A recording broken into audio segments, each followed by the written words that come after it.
Welcome back. So today I wanted to show how I go from a printed gold label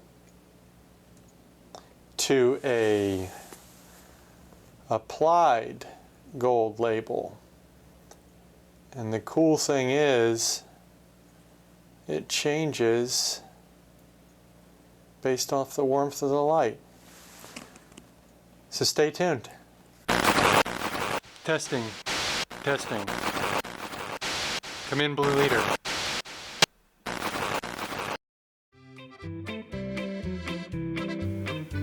Hello, my name's Aaron Lucas. Welcome to Aaron Lucas Guitars.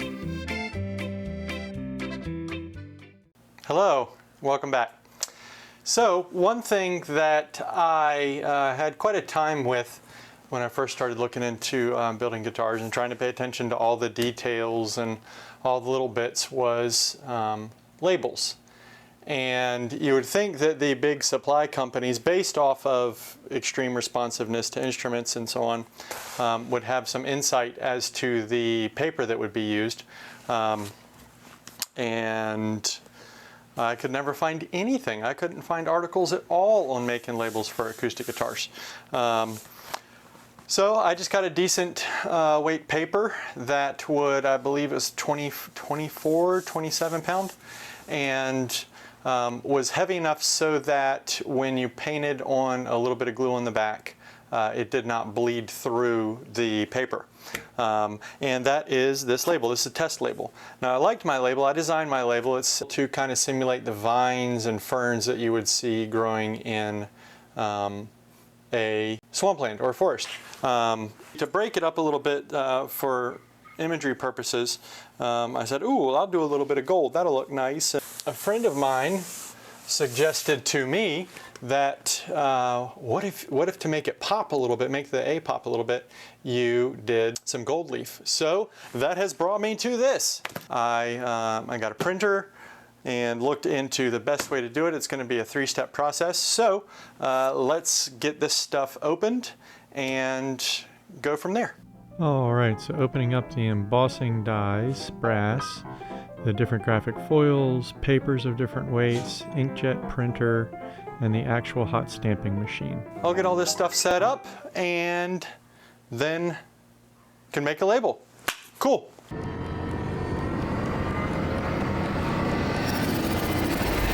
All right, so after a lot of trial and error, I was able to get the label made. Alignment is tricky, pressure is tricky, various things. I have a nice giant stack of all of my attempts. Those will go to my son and he can play with them. I had 3 different types of paper I wanted to try, and I had a woven, a linen, and then a metallic linen. Unfortunately, the pressure of the machine is not great enough to imprint, at least right now, to imprint into the texture. I found that with the different foils and all the different variables in it, in a hobbyist size machine, there are obvious limitations. So I have dies. This die is for the certificates of authenticity. This die is my label die. The machine came with springs. So one thing I did to help increase the pressure was to remove the springs or a lock washer and nut underneath here. Then I can shim and level, which is something the springs compensated for, even though the die is nice and flat. So, show you how to make a label. All right, so I've got the machine set up. It is set to 107 degrees. I have a spot check thermometer sitting on top of the heating element, and then I use a candy thermometer to check the face of the die. Now this machine gets the die up to about 95, 96 degrees Celsius. And that seems to be a happy spot for a 1/2-inch piece of solid brass. So I found that the matte gold gives the best It doesn't look cheesy, it doesn't look cheap. So one nice thing about the matte gold is that in different lighting, so if you have warm light or cool light, it looks very gold. A mixed light situation, the label ends up looking silver, which is pretty cool. I will go ahead and run a little testy.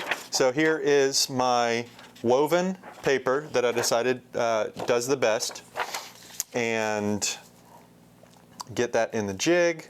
Now we do a pre-impression, and the pre-impression is 5 seconds, 5-6 seconds, depending on what's going on, and you obviously need to give time in between for the dye to heat up, but it does it quick, couple of seconds.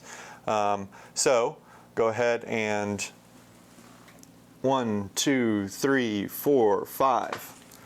Now I leave it there because the masking tape gives it a little bit of grab, and if anything gets out of alignment, especially on the label, it looks wonky because I have a border, so it grabs it. I leave it be.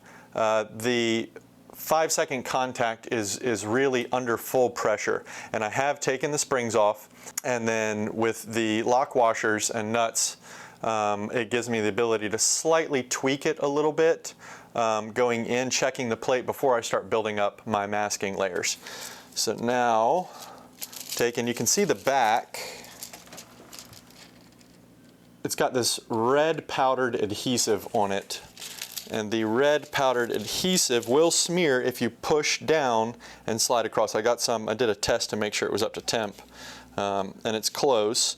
Now I didn't spend all the time I normally do aligning everything. I just put the dye back on it, I had it packed up. But so take it and cut them a little chunk. And obviously, when I'm printing a lot, at one time, once you get it dialed in, I recommend doing, a couple dozen of them. So now I've got my paper, put it in very lightly, slide it all the way down to the bottom of my template, make sure it's good, and 1, 2, 3, 4, 5. Now I can pull it out. And I will try and get this in frame that you can see the impression that it has left, and we'll pull it off. Right now, if you look in the center of the A, there's an area that the foil didn't pull away good. So what I do, not sure if this will be in the shot, is I just come in anywhere and flat down, because remember it's embossed, so anything below the surface isn't going to be touched, and I just drag it in the direction of what I want to peel away around the A.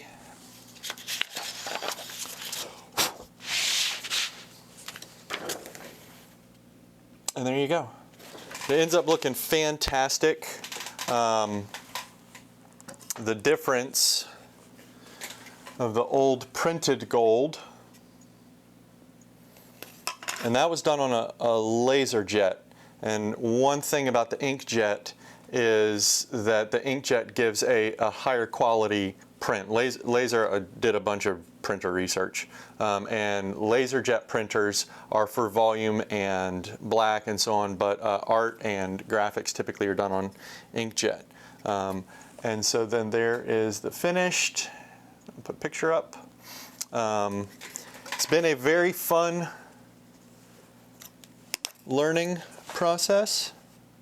I greatly enjoyed it. I recommend that if you want to do anything like this, come up with more than one thing. If cost is not an issue to you, then cool, get it, do it. It's an easy thing. It does take figuring out your dye, and I had the 2 different dyes. I used the rainbow graphic foil, which you can see changes for the certificates of authenticity. This has been a super fun learning experience, and I hope you take something away from it.